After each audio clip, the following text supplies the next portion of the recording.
स्थानिक राजकारणात प्रतिष्ठेच्या मानल्या जाणाऱ्या सिंदेवाही शेतकरी खरेदी विक्री सहकारी सोसायटीच्या निवडणुकीत काँग्रेस प्रणित गटाने भाजपा गटाला धोबी पछाड देत एकहाती सत्ता काबीज केली आहे।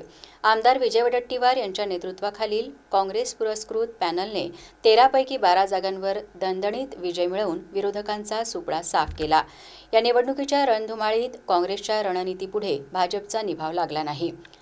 13 जागांपैकी 4 उमेदवार आधीच बिनविरोध निवडून आले होते, तर उर्वरित 9 जागांसाठी झालेल्या अटीतटीच्या लढतीत 8 उमेदवारांनी मोठ्या मताधिक्याने विजय मिळवलाय।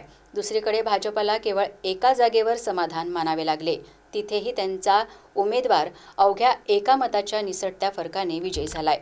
तालुकाध्यक्ष रमाकांत लोधे आणि शहराध्यक्ष सुनील उट्टलवार यांच्या नियोजनामुळे हे यश मिळाल्याचे बोलले जात आहे।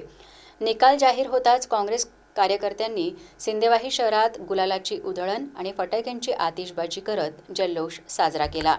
हा विजय सामान्यांच्या विश्वासाचा आहे अशी भावना नेत्यांनी व्यक्त केली।